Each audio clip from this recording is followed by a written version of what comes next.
Hello friends, welcome to my YouTube channel. दोस्तों, इस video के अंदर अभी हम लोगों के जनरल नॉलेज यानी सामान्य ज्ञान के टॉप 40 क्वेश्चन देखने वाले हैं, जो कि आपके एग्जाम में पूछे जाने की संभावना सबसे अधिक है। तो आप इस वीडियो को बहुत ध्यान से लास्ट तक देखिए। चैनल पर नया तो चैनल को सब्सक्राइब कर, जो पास वाले घंटे का निशान है उसे भी ऑन कर दें, ठीक है। तो चलिए शुरू करते हैं। तो देखिए, यहाँ पर आज का पहला क्वेश्चन है, विश्व व्यापार संगठन यानी WTO में भारत का नया राजदूत किसे नियुक्त किया गया है। तो देखिए, WTO में जो भारत का नया राजदूत नियुक्त किया गया है वो किया गया है ब्रजेंद्र नवनीत को, ठीक है। ऑप्शन बी यहाँ पर करेक्ट हो जाएगा। WTO का फुल फॉर्म क्या होता है? तो देखिए, WTO का जो फुल फॉर्म होता है वो होता है वर्ल्ड ट्रेड ऑर्गेनाइजेशन। जो है WTO का फुल फॉर्म होता है, हिंदी में विश्व व्यापार संगठन होता है, ठीक है। WTO की स्थापना कब हुई थी? तो देखिए, WTO की स्थापना 1 जनवरी 1995 को जो है WTO की स्थापना हुई थी। इसका मुख्यालय कहाँ पर स्थित है? तो देखिए, इसका जो मुख्यालय है स्विट्जरलैंड जनेवा में स्थित है, ठीक है। अगला क्वेश्चन देखिए, क्वेश्चन नंबर 2 है, भारतीय राष्ट्रीय कांग्रेस का प्रथम अंग्रेज अध्यक्ष निम्नलिखित में से कौन था? तो देखिए, भारतीय राष्ट्रीय कांग्रेस का जो पहला अंग्रेज अध्यक्ष था वो था जॉर्ज यूले, जो कि भारतीय राष्ट्रीय कांग्रेस के 1885 के इलाहाबाद कांग्रेस अधिवेशन में अध्यक्षता की थी, ठीक है। अगला क्वेश्चन देखिए, क्वेश्चन नंबर 3 है, निम्नलिखित में से किस व्यक्ति को grand old man of India के नाम से जाना जाता है? तो देखिए, grand old man of India के नाम से ये जाना जाता है दादा भाई नौरोजी को, ठीक है। ऑप्शन बी यहाँ पर करेक्ट हो जाएगा। अगला क्वेश्चन है, भारत छोड़ो आंदोलन 1942 में किस महीने में शुरू किया गया था? तो देखिए, आप सभी को पता है कि भारत छोड़ो आंदोलन 1942 में ये हुआ था और ये 8 अगस्त 1942 को हुआ था, यानी अगस्त महीने में शुरू किया गया था, ठीक है। ऑप्शन सी यहाँ पर करेक्ट हो जाएगा। अगला क्वेश्चन है, भारत सरकार ने शहरों में वन आवरण को बढ़ाने के लिए कौन सा कार्यक्रम का शुभारंभ किया है? तो देखिए, भारत सरकार ने शहरों में वन आवरण को बढ़ाने के लिए ये नगर वन कार्यक्रम का शुभारंभ किया है, ठीक है। ऑप्शन ए यहाँ पर करेक्ट हो जाएगा। अगला क्वेश्चन है, सूची फर्स्ट को सूची सेकंड के साथ मिलान कीजिए। तो देखिए, यहाँ पर जो पहला दिया गया है वो दिया गया है केशव सेन। तो देखिए, जो केशव सेन है ये संबंधित है ब्रह्म समाज से, ठीक है। दयानंद सरस्वती ये संबंधित है आर्य समाज से। आत्माराम पांडुरंग ये संबंधित है प्रार्थना समाज से। और सैयद अहमद खां जो है ये संबंधित है अलीगढ़ आंदोलन से, ठीक है। अगला क्वेश्चन है, ईस्ट इंडिया कंपनी को बंगाल का पूर्ण स्वामित्व कब प्राप्त हुआ था? तो देखिए, ईस्ट इंडिया कंपनी को बंगाल का जो पूर्ण स्वामित्व प्राप्त हुआ था वो प्राप्त हुआ था 1772 ईस्वी में, ठीक है। ऑप्शन डी यहाँ पर करेक्ट हो जाएगा। ईस्ट इंडिया कंपनी की स्थापना कब हुई थी? तो देखिए, ईस्ट इंडिया कंपनी की जो स्थापना हुई थी 31 दिसंबर सन 1600 को जो है ये ईस्ट इंडिया कंपनी की स्थापना हुई थी, ठीक है। अगला क्वेश्चन है, गांधी जी को महात्मा की उपाधि निम्नलिखित में से किसने दी थी? तो देखिए, गांधी जी को जो महात्मा की उपाधि मिली थी तो वो दी थी रविन्द्रनाथ टैगोर ने, ठीक है। ऑप्शन डी यहाँ पर करेक्ट हो जाएगा। और रविन्द्रनाथ टैगोर को गुरुदेव की उपाधि किसने दी थी? तो देखिए, रविन्द्रनाथ टैगोर को गुरुदेव की उपाधि ये दी थी महात्मा गांधी जी ने, ठीक है। अगला क्वेश्चन है, निम्नलिखित में से किसने नील दर्पण नामक नाटक की रचना की थी? तो देखिए, नील दर्पण नामक नाटक की रचना जो है ये किया गया था दीनबंधु मित्रा के द्वारा, ठीक है। और नील दर्पण नामक नाटक की मतलब ये प्रकाशित कब हुआ था? तो देखिए, ये प्रकाशित जो है ये हुआ था 1859 में, ठीक है। अगला क्वेश्चन है, कानपुर में 1857 का विद्रोह का नेतृत्व निम्नलिखित में से किसने किया था? तो देखिए, कानपुर में 1857 के विद्रोह का नेतृत्व जो है ये किया था नाना साहब ने। किसने किया था? नाना साहब ने किया था, ठीक है। ऑप्शन डी यहाँ पर करेक्ट हो जाएगा। अगला क्वेश्चन है, सूची फर्स्ट को सूची सेकंड के साथ मिलान कीजिए। तो देखिए, यहाँ पर जो पहला दिया गया है वो दिया गया है पानीपत का प्रथम युद्ध। तो देखिए, पानीपत का जो पहला युद्ध हुआ था वो हुआ था 1526 में। खानवा का युद्ध कब हुआ था? तो खानवा का युद्ध 1527 में हुआ था। चौसा का युद्ध कब हुआ था? तो चौसा का युद्ध ये 1539 में हुआ था। और कनौज का युद्ध ये हुआ था 1540 में, ठीक है। अगला क्वेश्चन है, निम्नलिखित में से कौन बराबर वर्षा वाले स्थानों को जोड़ने वाली रेखाएं दर्शाती है? तो देखिए बराबर वर्षा वाले स्थानों को जोड़ने वाली जो रेखाएं दर्शाती है वो है आइसो हाइट। ठीक है, ऑप्शन डी यहाँ पर करेक्ट हो जाएगा। अगला क्वेश्चन है 3 बीघा कॉरिडोर निम्नलिखित में से किन दो देशों को जोड़ता है? तो देखिए जो 3 बीघा कॉरिडोर है ये जोड़ता है बांग्लादेश और भारत को। ठीक है, ऑप्शन डी यहाँ पर करेक्ट हो जाएगा। अगला क्वेश्चन है यदि भारत में कर्क रेखा के स्थान पर विषुवत रेखा होती तो यहाँ के जलवायु पर क्या प्रभाव पड़ता?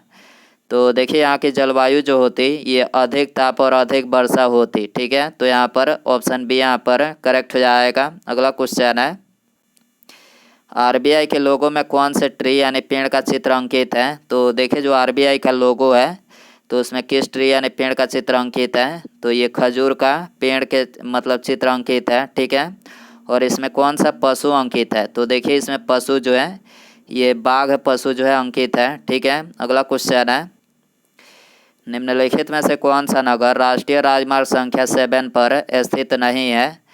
तो देखिए राष्ट्रीय राजमार्ग संख्या 7 पर जो है ये कोयम्बटूर स्थित नहीं है। ठीक है, ऑप्शन डी यहाँ पर करेक्ट हो जाएगा।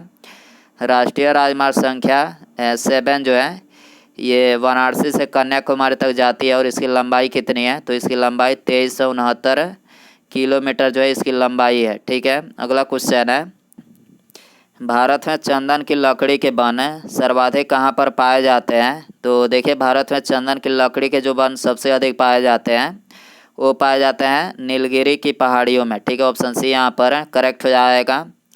और चंदन की लकड़ी सबसे अधिक किस राज्य में पाया जाता है? तो देखिए चंदन की लकड़ी सबसे अधिक है ये पाया जाता है कर्नाटक राज्य में। ठीक है, अगला क्वेश्चन है मानचित्र रचना में अक्षांश एवं देशांतर रेखाओं का उपयोग सर्वप्रथम किस देश के विद्वानों द्वारा किया गया है?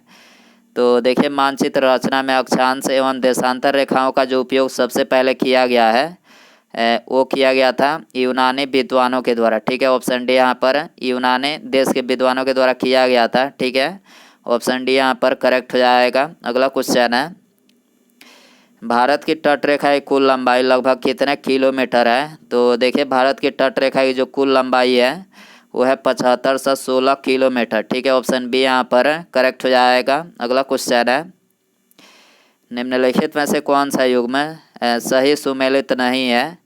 तो देखिए यहाँ पर जो ऑप्शन डी दिया गया है ये पीर पंजाल दर्रा ये सही सुमेलित नहीं है। पीर पंजाल दर्रा कहाँ पर स्थित है? तो ये जम्मू कश्मीर में स्थित है। ठीक है, और बाकी के 3 ऑप्शन करेक्ट है। अरावली पहाड़ियाँ ये माउंट आबू में स्थित है। अन्नामलाई की पहाड़ियाँ ये कोडाईकनाल में स्थित है और नीलगिरी पहाड़ियाँ ये स्थित है अटकमंड में। ठीक है, अगला क्वेश्चन है निम्नलिखित में से किस प्रदेश में रेल मार्ग का सबसे बड़ा जाल बिछा हुआ है? तो देखिए रेल मार्ग का जो सबसे बड़ा जाल बिछा हुआ है वो बिछा हुआ है उत्तर प्रदेश राज्य में। ठीक है, ऑप्शन सी यहाँ पर करेक्ट हो जाएगा। अगला क्वेश्चन है कोझीकोड बंदरगाह भारत के किस प्रदेश में स्थित है? तो देखिए जो कोझीकोड बंदरगाह है ये भारत के केरल राज्य में स्थित है। ठीक है, ऑप्शन बी यहाँ पर करेक्ट हो जाएगा। अगला क्वेश्चन है महिला एशियन कप 2022 निम्नलिखित में से किस देश में आयोजित किया जाएगा?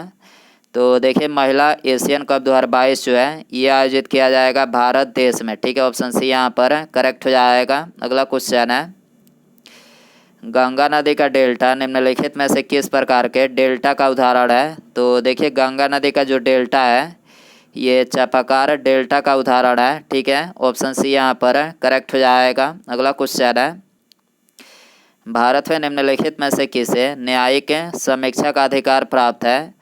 तो देखिए न्यायिक समीक्षा का जो अधिकार प्राप्त है वो प्राप्त है सर्वोच्च न्यायालय को। ठीक है, ऑप्शन डी यहाँ पर करेक्ट हो जाएगा। अगला क्वेश्चन है भारत आने वाला पहला अंग्रेज जहाज निम्नलिखित में से कौन सा था? तो देखिए भारत आने वाला जो पहला अंग्रेज जहाज था वो था रेड ड्रैगन। कौन सा था? रेड ड्रैगन था। ठीक है, ऑप्शन सी यहाँ पर करेक्ट हो जाएगा। अगला क्वेश्चन है एक नागरिक के मौलिक कर्तव्यों में शामिल है। तो देखिए एक नागरिक के मौलिक कर्तव्यों में ये संविधान राष्ट्रीय ध्वज एवं राष्ट्रीय उद्गति के प्रति श्रद्धा जो है एक नागरिक के मौलिक कर्तव्य में शामिल है। ठीक है, ऑप्शन ए यहाँ पर करेक्ट हो जाएगा। अगला क्वेश्चन है हमारे राष्ट्रीय ध्वज पर अंकित सत्यमेव जयते निम्नलिखित में से कहाँ से लिया गया है? तो देखिए हमारे राष्ट्रीय ध्वज पर अंकित जो सत्यमेव जयते लिया गया है वो लिया गया है मुंडकोपनिषद से। ठीक है, ऑप्शन ए यहाँ पर करेक्ट हो जाएगा। अगला क्वेश्चन है, भारतीय नागरिकों के मूल कर्तव्य किस संविधान संशोधन के द्वारा जोड़ा गया है? तो देखिए भारतीय नागरिकों के जो मूल कर्तव्य है ये भारतीय संविधान के 42वें संशोधन 1976 के द्वारा जो है जोड़ा गया है। ठीक है, ऑप्शन सी यहाँ पर करेक्ट हो जाएगा। अगला क्वेश्चन है, निम्नलिखित में से किसे विधि निर्माण की सामान्य प्रक्रिया द्वारा संशोधित किया जा सकता है? तो देखिए विधि निर्माण की सामान्य प्रक्रिया द्वारा ये राज्य विधान परिषद की समाप्ति को जो है संशोधित किया जा सकता है। ठीक है, ऑप्शन बी यहाँ पर करेक्ट हो जाएगा। अगला क्वेश्चन है, भारत का संविधान निम्नलिखित में से कब अंगीकृत हुआ और अस्तित्व में आया था? तो देखिए भारत का जो संविधान है ये 26 नवंबर 1949 को अंगीकृत हुआ था और 26 जनवरी 1950 को जो है ये अस्तित्व में आया था। ठीक है, ऑप्शन ए यहाँ पर करेक्ट हो जाएगा। अगला क्वेश्चन है, राष्ट्रपति पर महाभियोग का आरोप संसद के किस सदन द्वारा लगाया जा सकता है? तो देखिए राष्ट्रपति पर महाभियोग का आरोप जो है ये संसद के किसी भी सदन के द्वारा लगाया जा सकता है। ठीक है, ऑप्शन सी यहाँ पर करेक्ट हो जाएगा। अगला क्वेश्चन है, भारत के प्रधानमंत्री का वेतन व भत्ता निम्नलिखित में से किसके द्वारा तय होता है? तो देखिए भारत के प्रधानमंत्री का वेतन व भत्ता जो है ये भारतीय संविधान का अनुच्छेद 75 के अंतर्गत जो है ये संसद के द्वारा मतलब तय होता है। ठीक है, ऑप्शन सी यहाँ पर करेक्ट हो जाएगा। अगला क्वेश्चन है, भारतीय संविधान में किस प्रकार की शासन प्रणाली की व्यवस्था की गई है?